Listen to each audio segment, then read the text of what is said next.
Bem-vindos de volta, pessoal, ao Estudos de Neutralidade. Hoje estamos novamente com o professor Marangi, da Universidade de Teherã. Professor, seja bem-vindo de volta. Muito obrigado por me convidar novamente para o seu programa. É um grande prazer estar aqui. Obrigado por sempre tirar um tempo para nos atualizar. Gostaria de perguntar o que aconteceu na última semana e meia, desde a nossa última conversa. Quero dizer, como está a vida em Teherã neste momento e como você está interpretando o estado atual da guerra, agora que estamos basicamente encerrando a quarta semana?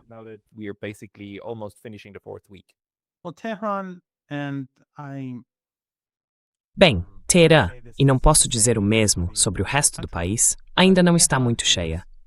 Cerca de 30% das pessoas assassinadas por essa coalizão americano-israelense são de Teherã. Então, desde o início da guerra, muita gente deixou a cidade.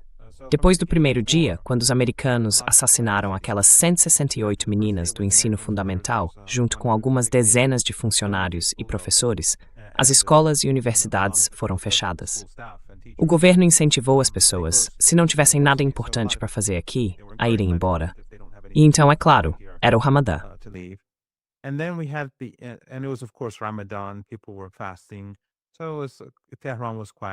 As pessoas estavam em jejum, então Teherã estava tranquila. Mas continua tranquila agora, porque estamos no Ano Novo Iraniano. Sim, e o Ano Novo Iraniano é meio como o Natal e o Ano Novo no Ocidente. As escolas ficam fechadas por algumas semanas, os escritórios por uma semana, mas a segunda semana é bem calma. As pessoas geralmente tiram férias nesse período, então Teherã permanece tranquila. Vai continuar assim, por mais uns 10 dias, depois os comércios terão que reabrir. Então sim, está tranquilo.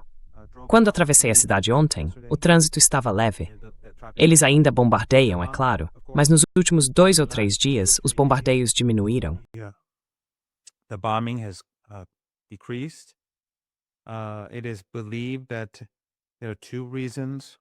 Acredita-se que existam 2 motivos. Um dos 2, ou uma combinação de ambos.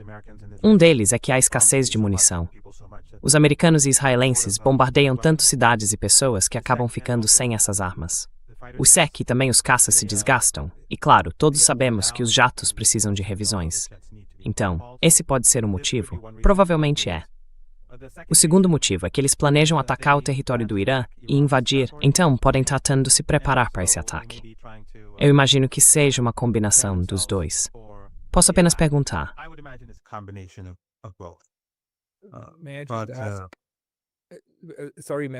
Desculpe, posso apenas perguntar. Quantas pessoas agora, quero dizer, os números iranianos, quantas pessoas foram mortas por esse ataque até agora?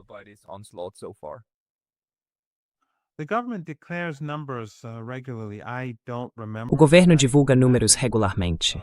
Não me lembro exatamente, mas imagino que o total esteja em torno de 2.000 agora, ou algo próximo disso.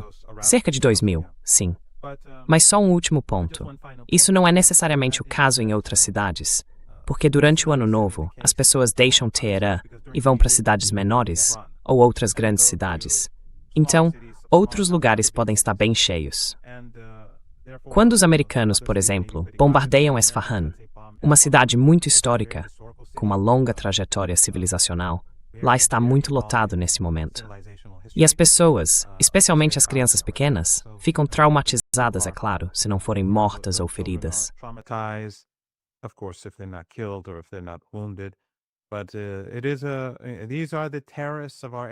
Mas esses são os terroristas da nossa era. Os pilotos das forças aéreas dos Estados Unidos e de Israel. São eles que bombardeiam país após país de todos os lados. Mais recentemente a Venezuela, mas também a Líbia, a Síria, o Iraque, Gaza, é claro, e o Iêmen. Portanto, esses são os terroristas da nossa era. E agora é a vez do Irã. Mas a diferença é que o Irã está determinado a resistir a eles. E tem poder para isso. Vejo entre os iranianos que o moral está muito alto. E eles estão muito confiantes. Eu sempre esperava que o Irã derrotasse essa coalizão ocidental nesta guerra. Mas nunca imaginei. O moral entre os iranianos comuns é ainda mais alto do que eu pensava.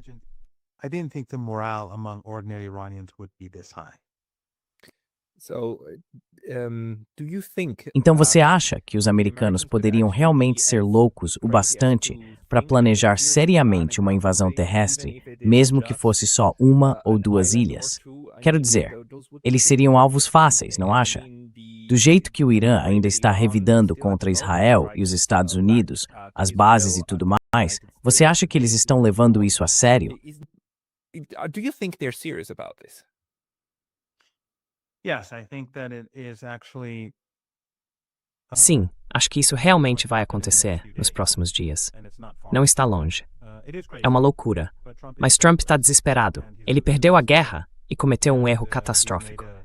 Ele não consegue abrir o Estreito de Hormuz e não consegue impedir os ataques de mísseis e drones iranianos contra o regime israelense ou contra os ativos dos Estados Unidos na região do Golfo Pérsico. Então, em vez de recuar, declarar uma vitória falsa e aceitar as demandas muito legítimas do Irã, ele vai insistir ainda mais. E lembre-se, quando olhamos para a carta de renúncia de Joe Kent, o motivo de estarmos em guerra não é o programa nuclear do Irã, porque Kent disse que a inteligência americana foi clara ao afirmar que não havia plano do Irã para desenvolver uma arma nuclear. was clear that there was no plan by Iran to develop a nuclear weapon.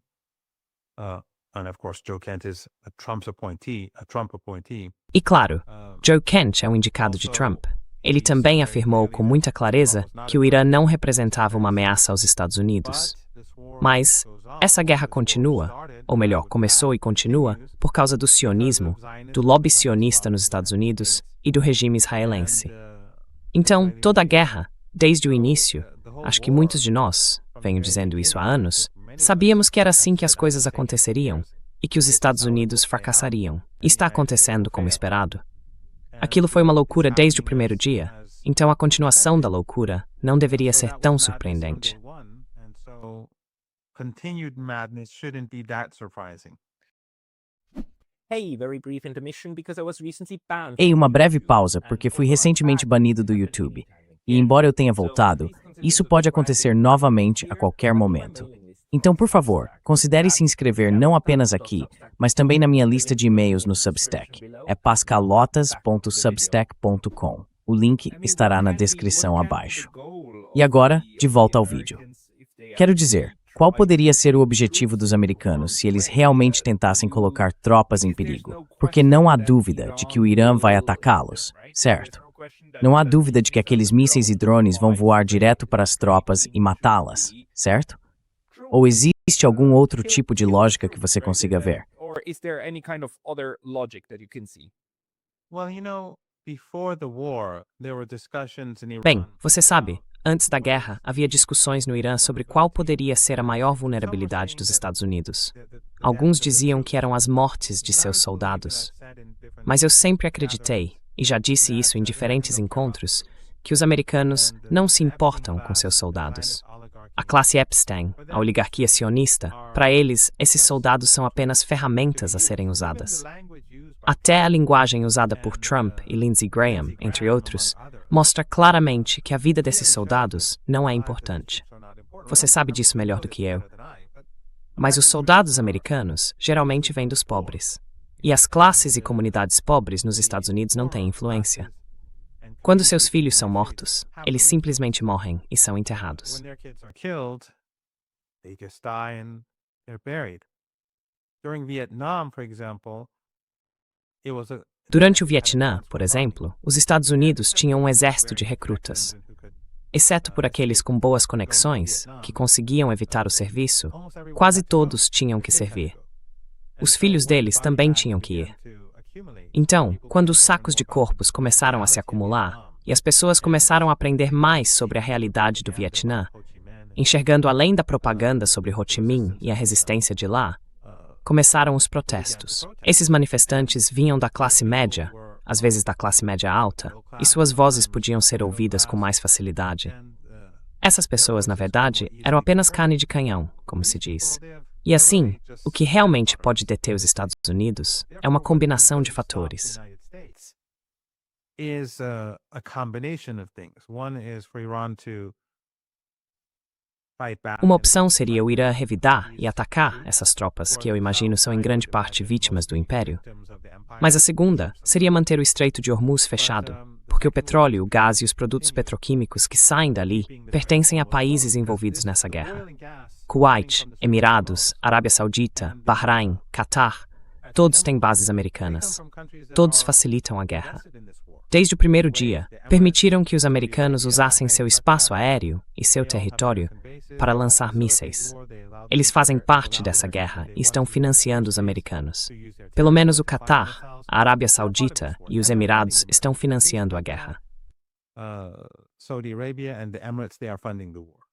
But so by stopping their oil and gas, Então, ao interromper o fornecimento de petróleo e gás, em grande parte, pois o Irã ainda permite que um pouco passe, o que eles estão fazendo é colocar uma pressão real sobre os Estados Unidos.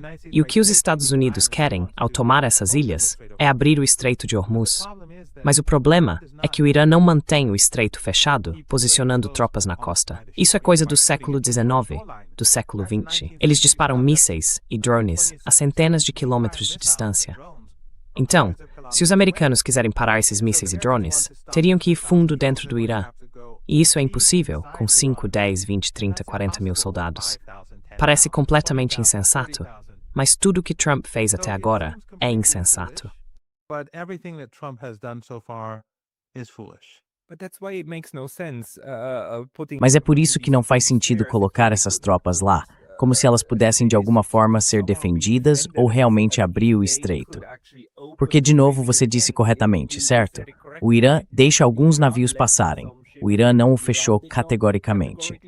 Na verdade, o maior problema é que as seguradoras não oferecem mais cobertura para os navios.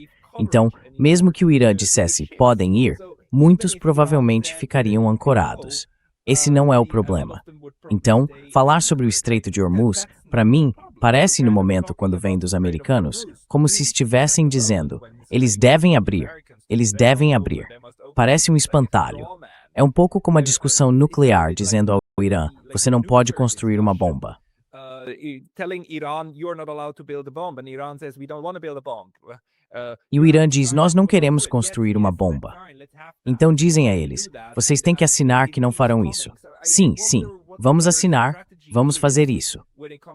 Então você faz isso, e continua acontecendo.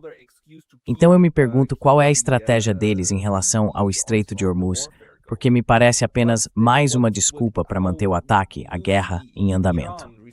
Mas então como você vê o Irã respondendo a isso? E o que dizer dessa negociação, essa troca de fogo? No fim das contas, esses mísseis voando são, na verdade, uma forma de negociação, infelizmente. Para onde isso está indo? E o que estamos aprendendo com a forma como essas negociações por bombardeio estão sendo conduzidas? Well, right now we don't have negotiations, and Trump Bem, neste momento, não temos negociações. Trump apareceu e fez essa declaração na manhã de segunda-feira, pouco antes da abertura dos mercados, dizendo que as negociações estão acontecendo e que teremos paz. E ele adiou sua ameaça de bombardear a infraestrutura crítica do Irã. Ele disse que vai obliterar a usina elétrica do Irã, o que é obviamente um crime contra a humanidade. is a crime against humanity.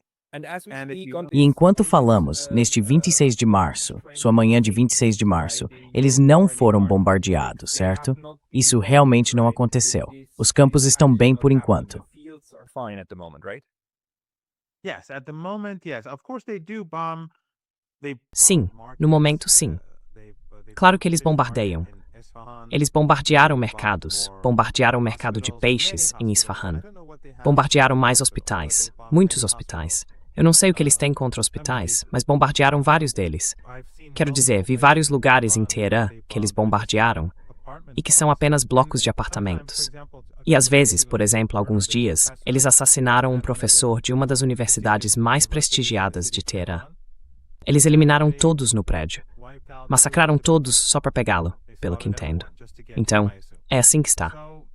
Mas eles ainda não atacaram aquela infraestrutura crítica. They haven't targeted that critical infrastructure. So, and it's interesting when he does make those threats, no one in the West says these are crimes. E é interessante, quando ele faz essas ameaças, Ninguém no Ocidente diz que isso são crimes contra a humanidade. Ninguém na mídia ocidental, ou entre os líderes da Europa, condena isso. Assim como quando ele diz está famindo o povo de Cuba, ninguém condena isso também. Nenhum dos jornalistas nos Estados Unidos ou na Europa, ou na grande mídia tradicional, mídia Epstein, jornalistas controlados, nenhum deles condena isso. Eles estão sufocando Cuba.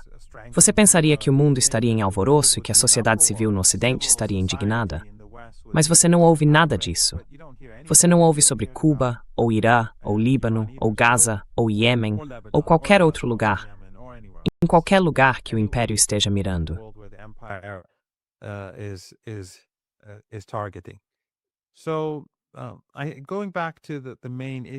Então, voltando à questão principal, não devemos esperar racionalismo ou racionalidade dos Estados Unidos, porque isso simplesmente não existe. Então, Trump, o que ele fez na manhã de segunda-feira, foi dizer, ok, não vou bombardear a infraestrutura crítica do Irã pelos próximos 5 dias. Vou adiar por 5 dias. E isso basicamente por alguns motivos. Um deles era reduzir o preço do petróleo e do mercado. Ele foi bem sucedido nesse sentido. E claro, os 5 dias significariam até a noite de sexta-feira, quando os mercados fecham. Estamos quase nesse ponto agora. Depois ele terá o fim de semana. E muitos acreditam que ele pode realmente atacar no fim de semana se o clima permitir. Ou seja, atacar as ilhas, bombardear as ilhas, ou o território continental do Irã.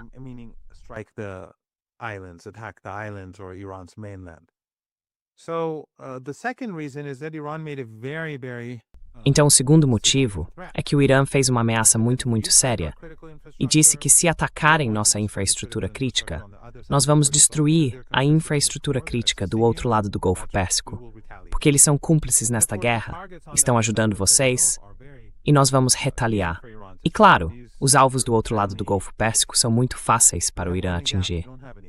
Essas famílias, elas têm petróleo e gás, não tem mais nada. Se você atacar essa infraestrutura crítica, realmente não sobra nada nesses países. E isso destruirá a economia global. Vai destruir a economia dos Estados Unidos. Então Trump recuou. Isso não significa que ele vá recuar para sempre, mas ele decidiu adiar por 5 dias. Isso termina, hoje é quinta-feira de manhã, termina amanhã à noite. E então teremos que ver o que ele fará em seguida.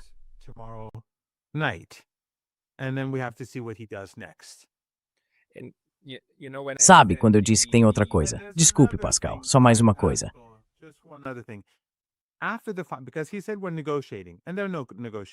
Porque ele disse, estamos negociando, mas não há negociações. Isso é falso.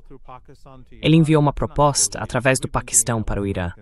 Isso não é negociação. Fazemos isso com os americanos há décadas, por meio de diferentes países. Às vezes é Omã, às vezes pode ser qualquer outro país. Então não houve negociações. Mas quando os iranianos a receberam, viram que não valia a pena discutir. Eles divulgaram suas próprias condições publicamente ontem, que são basicamente o que eu mencionei antes no seu programa. Eu disse que deve haver reparações completas, e os fatos no terreno precisam mudar, para que no futuro ninguém possa atacar o Irã ou os aliados do Irã na região.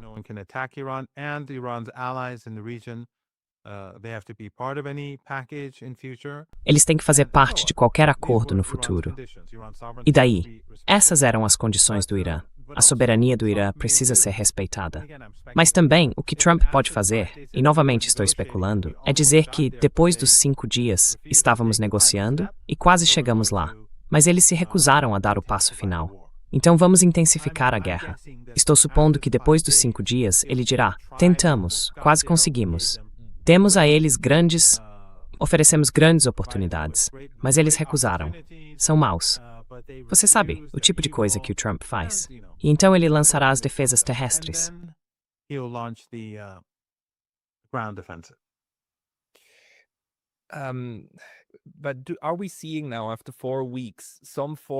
Mas estamos vendo agora, depois de 4 semanas, algum tipo de regularidade ou linhas vermelhas em relação ao que está sendo bombardeado e ao que não está sendo bombardeado.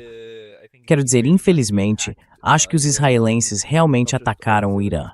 Não apenas instalações de petróleo, mas até usinas nucleares. E o Irã respondeu contra Dimona. Mas até agora, felizmente, não tivemos uma catástrofe nuclear. Você está percebendo algum tipo de movimento no sentido de que o outro lado, os americanos, os israelenses, está recuando um pouco? Ou parece que o Irã conseguiu traçar uma linha na areia? Há algo que você consiga discernir? I think they're becoming more desperate, so they're doing more risky things. Acho que eles estão ficando mais desesperados, então estão fazendo coisas mais arriscadas. Por exemplo, atacar uma usina nuclear. Se realmente a atingirem e o míssil sair do curso e causar isso, pode haver contaminação em toda a região do Golfo Pérsico. Isso contaminaria o petróleo, contaminaria o gás. Assim, os próprios israelenses poderiam destruir permanentemente o mercado de petróleo por causa da contaminação. Mas é um regime imprudente. E claro, o regime em Washington é obediente aos sionistas. Os israelenses não se importam muito com nada além deles mesmos. Quero dizer, esta guerra está elevando o preço do petróleo. Neste momento, estamos caminhando por uma crise global. Jay está no Japão. Sabe que isso é um grande assunto agora no seu país.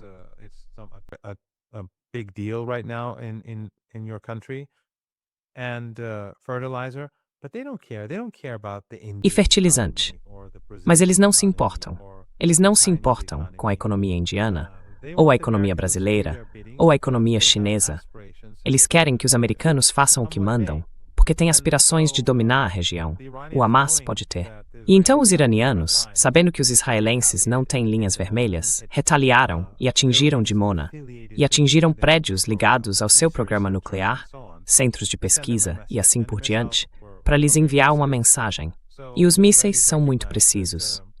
Então os israelenses reconhecem que se avançarem mais, os iranianos também avançarão. A única maneira de manter esse regime sob controle é fazê-lo sentir esse tipo de medo. Mas eles atacaram e isso eu acho é um ponto importante. Só não sei quanto tempo isso vai durar.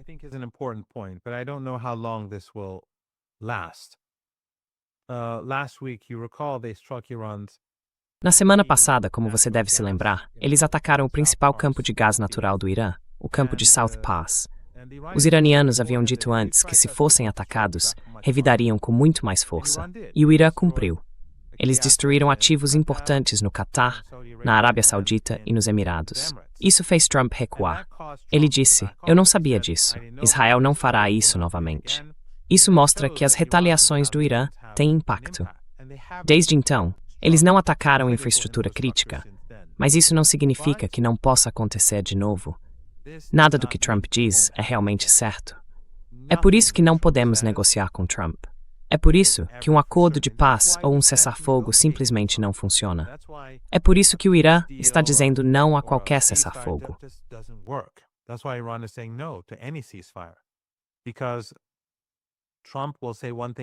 Porque Trump diz uma coisa hoje e faz outra amanhã.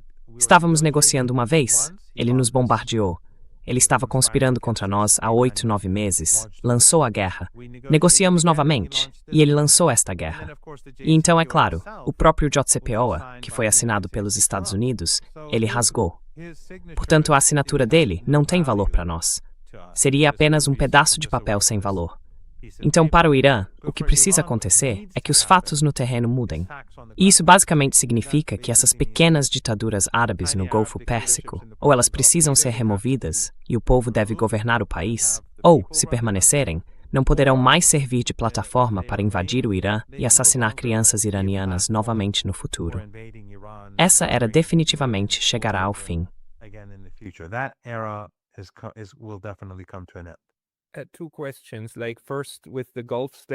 Duas perguntas. Primeiro, sobre os estados do Golfo. Ontem ouvimos um discurso bastante conciliador, acho que do Catar, em que o porta-voz disse: fomos vizinhos, continuaremos sendo vizinhos e haverá uma saída para isso, e assim por diante. Você acha que isso é um passo na direção certa? Como você acha que esses estados do Golfo poderiam agir para convencer o Irã a parar os bombardeios? Tipo, se eles dissessem certo, essa coisa com os americanos precisa acabar. E segundo, ainda existem alguns alvos de alto valor em Israel que o Irã não está atacando para mantê-los como ameaça, como, por exemplo, uma usina de dessalinização ou algo mais alto na escala de escalada que ainda esteja sob ameaça. Bem, na verdade, o Irã tem mostrado bastante moderação até agora. Well, actually, Iran has shown a lot of restraint so far. And first of all, as we all know, Antes de tudo, como todos sabemos, o Irã foi a vítima dessa guerra de agressão. Ele só reage quando é atacado primeiro e adverte o outro lado para não repetir o erro. Quando retalia contra infraestruturas críticas na região do Golfo Pérsico, o Irã avisa as pessoas para evacuarem essas áreas, o que não acontece com o próprio Irã. Ou seja, ele avisa com antecedência. O Irã e o eixo da resistência poderiam escalar o conflito muito mais. O Irã poderia destruir todos os ativos de petróleo e gás do Golfo Pérsico, e a guerra terminaria. Mas não queremos destruir a economia global. Não queremos destruir a economia da região. E não queremos destruir a nossa própria economia. Portanto, o Irã age com moderação. E o mesmo vale para o eixo da resistência. Iran is, and the same is true with the axis of resistance. Yemen said it's going to engage in the war, but so far, O Iêmen disse que vai se envolver na guerra, mas até agora, essa frente tem permanecido tranquila. No Iraque, a resistência está atacando alvos dos Estados Unidos, mas poderia ir muito mais longe. Então, o eixo em geral está reagindo ao que o outro lado faz. Eu presumiria, e tenho certeza, que quando os Estados Unidos atacarem o Irã com tropas terrestres, o Irã certamente vai escalar o conflito de forma significativa. Já foi dito que qualquer país que permitir ou facilitar a presença dessas tropas terá sua infraestrutura essencial destruída. Os iranianos não declararam qual país seria esse, mas afirmaram que assim que os Estados Unidos atacarem, a infraestrutura essencial desse país será destruída.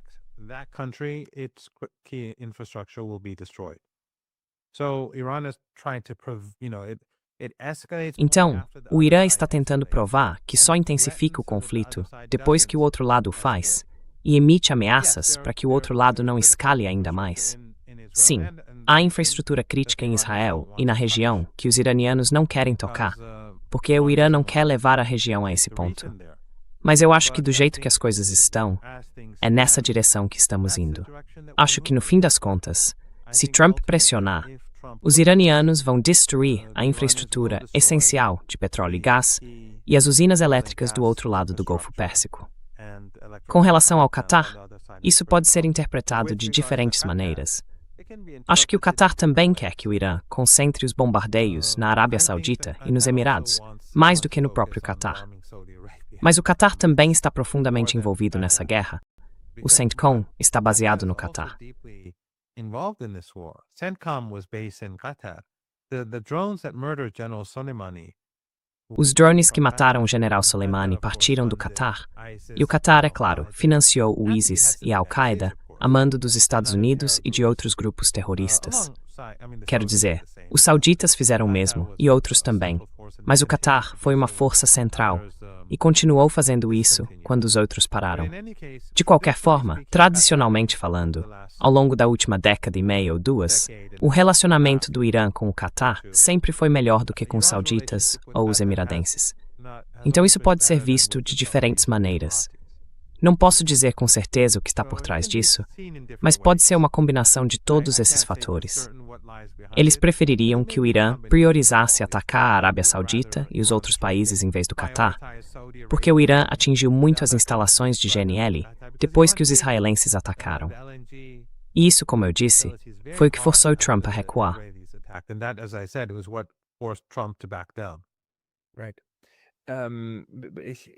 Parece-me que os estados do Golfo estão sendo jogados debaixo do ônibus. Eles estão sendo sacrificados pelos Estados Unidos e por Israel, porque se forem atingidos, isso não os prejudica tanto.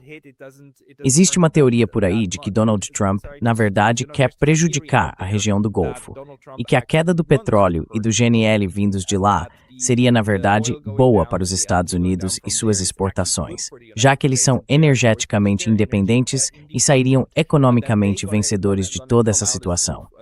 Nesse sentido, o Irã estaria fazendo um favor aos Estados Unidos. Como você interpreta esse argumento? Yes, that's an argument that has been made for Sim, since the beginning of esse the é um war. argumento que vem sendo feito desde o início da guerra It is e até at antes one dela. level true, Mas sabe, acho que isso é verdade, em certo nível, não para o regime israelense, mas para os Estados Unidos, porque os oligarcas e aqueles que controlam o setor de petróleo, que em sua maioria são oligarcas, vão lucrar enormemente. Quero dizer, literalmente também. Mas os consumidores americanos e a classe média, ou o que restou da classe média, vão sofrer imensamente. Eles já estão pagando um preço, e a economia dos Estados Unidos está indo muito mal. Como os convidados do seu próprio programa já discutiram antes, você já teve ótimos programas sobre esse tema, as pessoas falam sobre as dinâmicas internas da sociedade e da economia dos Estados Unidos. internal dynamics of U.S. society and economy. They're not going well. And As coisas não estão indo bem. E eu acho que, com a divisão que existe nos Estados Unidos, isso é uma péssima notícia para o país. Se essa guerra continuar, e a escassez de petróleo, gás natural, fertilizantes e petroquímicos continuar crescendo, e está crescendo a cada minuto, isso terá um efeito extremamente negativo sobre os Estados Unidos. Esses oligarcas vão ganhar muito dinheiro, mas os americanos comuns vão sentir a dor e o sofrimento. É como nas Forças Armadas dos Estados Unidos, onde os soldados vêm todos da classe trabalhadora. Isso não vai afetar os bilionários, cujos filhos nunca dispararam uma arma antes, a não ser para caçar ou por diversão. had shot a gun before, unless it's to hunt or for pleasure.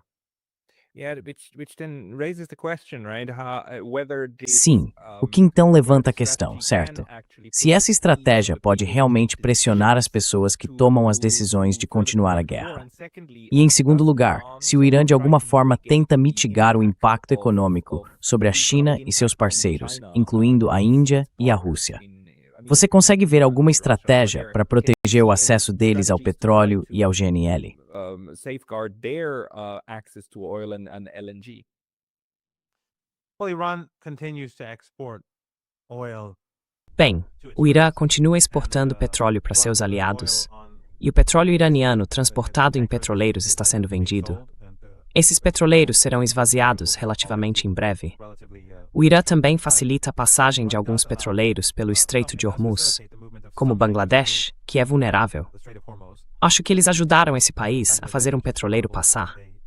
Mas como você disse, alguns dos petroleiros, ou melhor, os recursos de petróleo e gás, pertencem a países que estão envolvidos nesta guerra. O Iraque, por outro lado, por exemplo, não está. E acredito que vários petroleiros já deixaram o Golfo Pérsico em direção a mercados no sul e no leste da Ásia. Então o Irã, mais uma vez, o Irã não quer essa guerra. Iran doesn't want this war. Iran allowed a couple of LNG tankers to. O Irã permitiu que alguns navios-tanque de GNL pertencentes à Índia partissem. Em troca, a Índia liberou 3 navios-tanque cheios de petróleo que vinha mantendo, literalmente, como reféns, a pedido de Trump. Então, quero dizer, houve alguns pequenos acordos como esse que também aconteceram. Mas no fim das contas, se esses países da região do Golfo Pérsico, em vez de facilitarem morte e destruição, simplesmente dissessem aos americanos para irem embora, que eles não poderiam mais usar seu espaço aéreo ou território, e mantivessem apenas relações comerciais normais com eles, essa guerra não continuaria. Ela acabaria, porque os americanos não podem travar uma guerra contra o Irã sem os países do outro lado do Golfo Pérsico.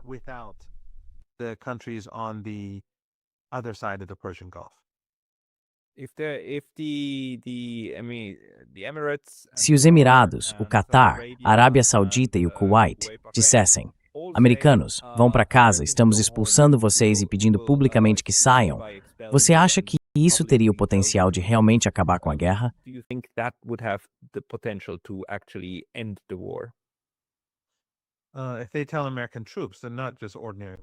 Se eles disserem às tropas americanas para partir, elas não são apenas americanos comuns, são as tropas. Sim, é claro, o Irã ainda exigiria reparações por todos os danos causados até agora. Mas isso seria um grande passo para encerrar toda essa situação. O conflito do Irã com esses países, exceto pela questão das reparações, estaria encerrado.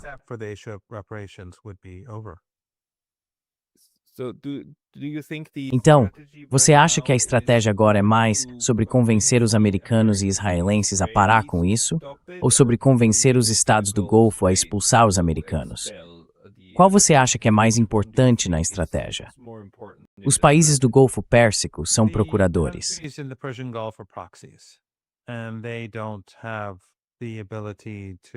E eles não têm a capacidade de, quero dizer, eles abandonaram, renunciaram a capacidade de tomar suas próprias decisões há anos.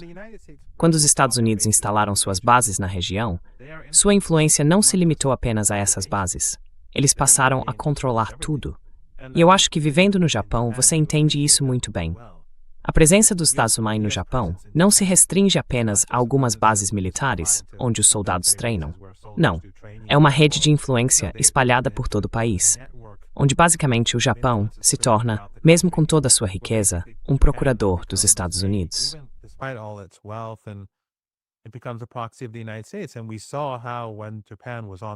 E vimos como, quando o Japão estava em ascensão, os Estados Unidos basicamente forçaram o Japão a abrir mão de sua prosperidade econômica em favor dos próprios Estados Unidos, por causa de sua enorme influência sobre o país. E agora, à medida que o Japão entra em uma crise mais profunda, os Estados Unidos não permitirão que o Japão use todas as ferramentas à sua disposição para lidar com essa crise, novamente, por causa de sua enorme influência no país.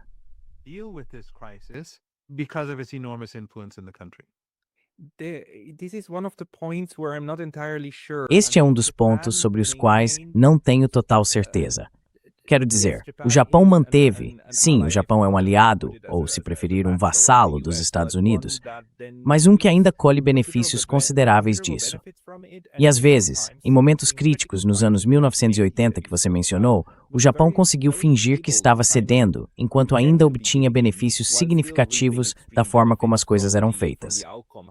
A influência estrutural sobre o processo político real no Japão não é tão grande quanto se poderia imaginar. Por isso eu fico me perguntando.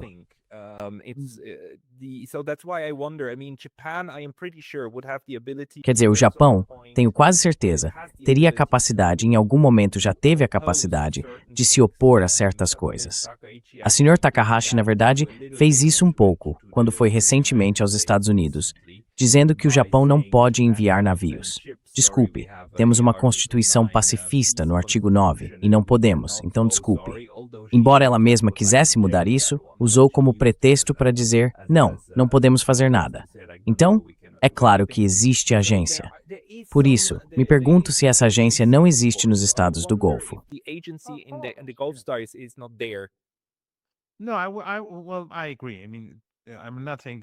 Não, bem, eu concordo. Quer dizer, não estou dizendo que o Japão seja um completo representante dos Estados Unidos. O Japão é, afinal, um país enorme, com uma longa herança e uma economia forte. Depois das guerras mundiais, ele se reconstruiu. Mas ainda assim, a influência dos Estados Unidos não se limita apenas às bases. Essa influência vai muito além delas. Essas bases fazem parte de uma rede. E aqui é a mesma coisa. Mas esses regimes são muito mais fracos e vulneráveis. São ditaduras familiares, e suas políticas vão contra as opiniões do povo de seus próprios países. Nos Emirados, por exemplo, que é o regime mais pró-sionista, meus amigos que vivem nos Emirados são todos exclusivamente ocidentais. Todos eles. Eu não falo com iranianos nos Emirados de jeito nenhum, porque não quero colocar ninguém em apuros.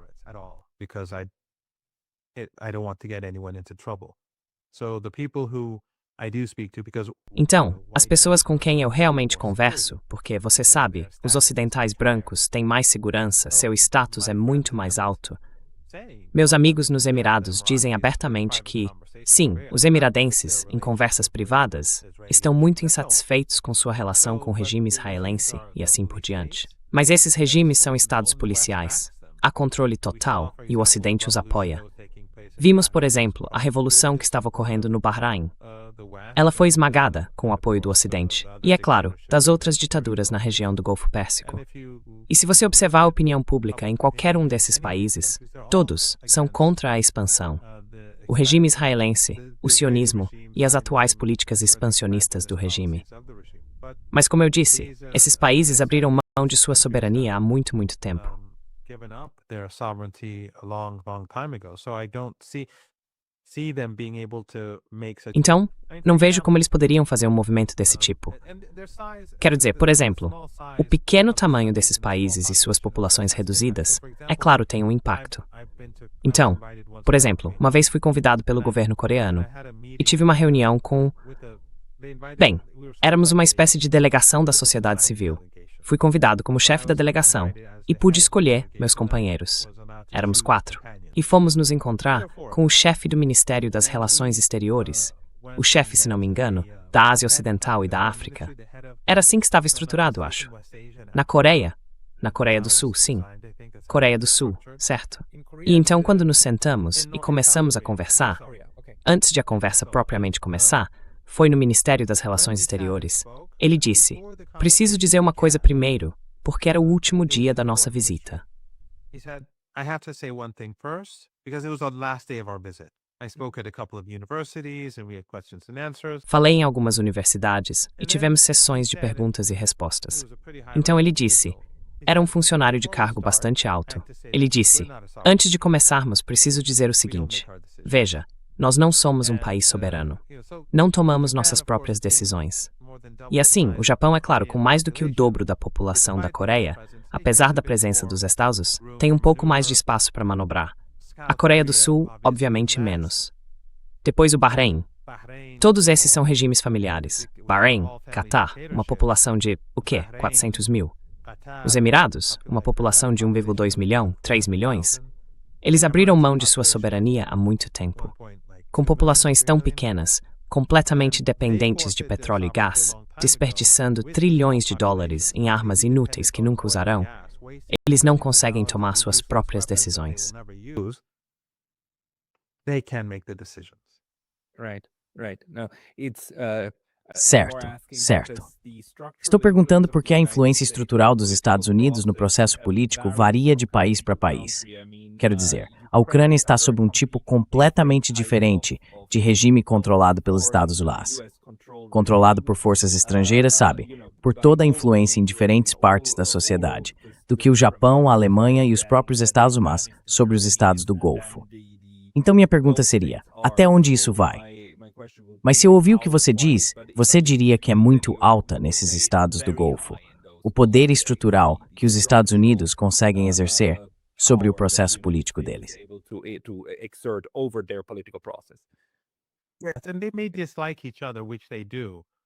E eles podem não gostar uns dos outros. O que de fato acontece. Quero dizer, o conflito entre a Arábia Saudita e os Emirados aumentou muito no último ano, e vimos isso se desenrolar no sul do Iêmen, por exemplo. E claro, o Catar, os sauditas e os emiradenses não se gostam. Mas quando se trata da influência dos Estados Unidos, é realmente os Estados Unidos que dão as ordens.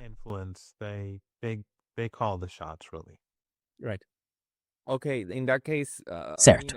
Ok. Nesse caso, quero dizer, novamente, ainda estamos na 4ª semana, e parece que só temos que esperar para ver o que vai acontecer. Há algo, no final dessa entrevista, que você ainda gostaria de destacar ou compartilhar conosco? Ou cobrimos a maioria das coisas importantes? Bem, algo um tanto pessoal, na verdade. Ah, sim, a recompensa pela sua cabeça. Desculpe, esqueci de perguntar sobre isso. Eu vi isso.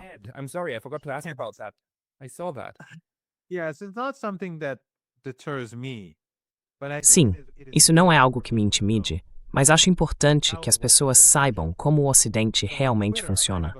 Então, no Twitter, há uma recompensa pela minha cabeça. É uma conta verificada, que também tem uma parceria paga.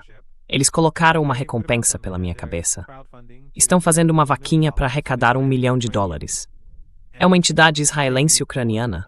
Suspeita. Ninguém consegue me dizer exatamente quem eles são. Eu imagino que seja o Mossad, mas eles estão arrecadando fundos. Querem juntar $1 milhão para me sequestrar, o que, é claro, provavelmente levaria à tortura e ao assassinato. Mas o ponto é que milhares, muitos milhares, possivelmente dezenas de milhares de pessoas reclamaram, e o Twitter se recusa a remover isso.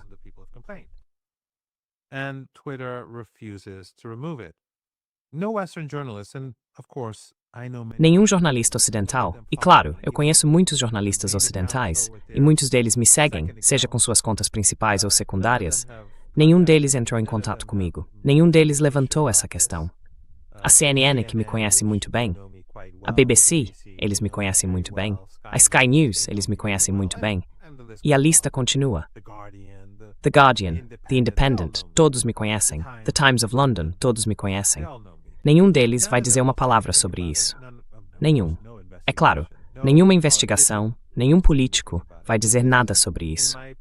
E isso é, na minha opinião, algo importante. Não por minha causa.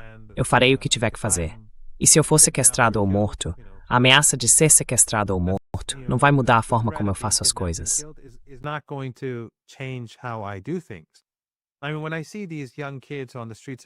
Quero dizer, quando vejo esses jovens nas ruas de Teherã em manifestações, apoiando as forças armadas e o líder, condenando o regime israelense, apoiando os palestinos, e então os Estados e os israelenses disparam mísseis contra eles, e eles realmente fazem isso, certo? Como acho que discutimos antes, não tenho certeza, mas eu estava em um desses comícios e uma mulher foi morta. As pessoas não se abalaram, não se moveram. Esses jovens homens e mulheres mantiveram sua posição. Se eles mantêm sua posição, não posso fazer outra coisa senão manter a minha. O importante é que as pessoas reconheçam que as redes sociais no Ocidente são ferramentas do Império.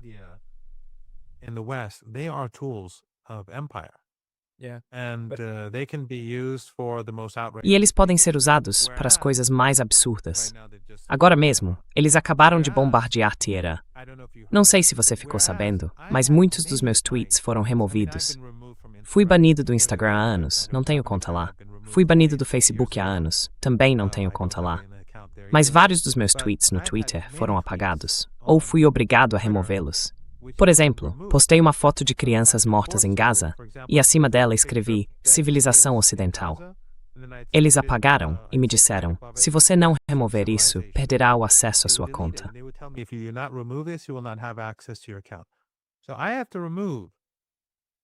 Então eu tenho que remover tweets que não são ameaças. Eles só dizem que estão matando crianças. E aí eles podem arrecadar dinheiro para me sequestrar, torturar e provavelmente me matar. E isso não vai ser removido. Não há investigação, nenhum interesse da mídia ocidental. Então, quando eu digo, porque às vezes as pessoas perguntam, por que você diz a classe Epstein? Quando eu digo a classe Epstein, é porque se trata de uma certa classe de pessoas totalmente corruptas, sem qualquer limite moral, que possuem não apenas esses governos, mas também a mídia. Eles estão no controle total.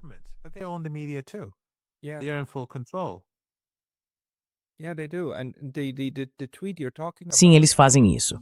E o tweet de que você está falando, as pessoas que publicaram aquilo, que fazem o financiamento coletivo, eles até pagam ao Twitter para distribuir ainda mais, certo? É um tipo de anúncio pago no X. E isso está sendo permitido. E, de novo, eles querem colocar uma recompensa pela sua cabeça. O tweet está lá, a conta está lá, é simplesmente impressionante. Já faz uma semana que está no ar.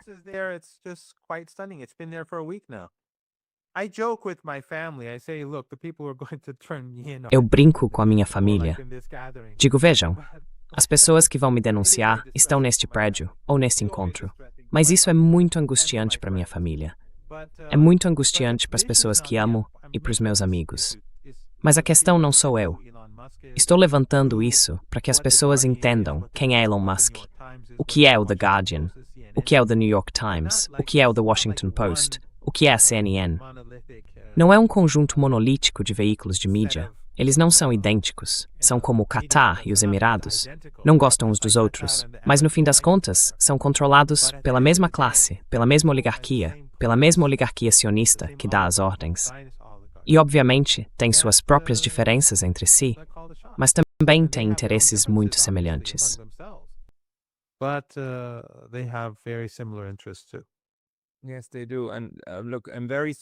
Sim, eles fazem isso. E veja, sinto muito que isso esteja acontecendo com você e que as pessoas estejam tentando fazer um financiamento coletivo para colocar uma recompensa pela sua cabeça, o que é repugnante por si só. O fato de isso estar sendo divulgado é novamente também muito repugnante. Mostra, com muita clareza, os dois pesos e duas medidas, a hipocrisia e assim por diante de todo esse processo em que estamos. E até que o Ocidente, bem, é realmente um monstro, Quero dizer, fazer isso e permitir isso e ainda por cima conduzir tudo por meio da sociedade civil. Mas, infelizmente, é onde estamos. Ah, professor Marandi, para as pessoas que quiserem acompanhá-lo, elas devem ir antes de tudo ao seu Twitter ou à sua conta no X. Vou tentar colocar o link aqui embaixo. Além disso, conversaremos novamente. Agradeço por todas as atualizações e análises que você tem fornecido. Algo a acrescentar? Não, eu só quero agradecer a você por todo o excelente trabalho que está fazendo. Obrigado e obrigado por nos reportar de Teherã, professor Marandi. Até a próxima. Tchau por enquanto. See you. Bye for now.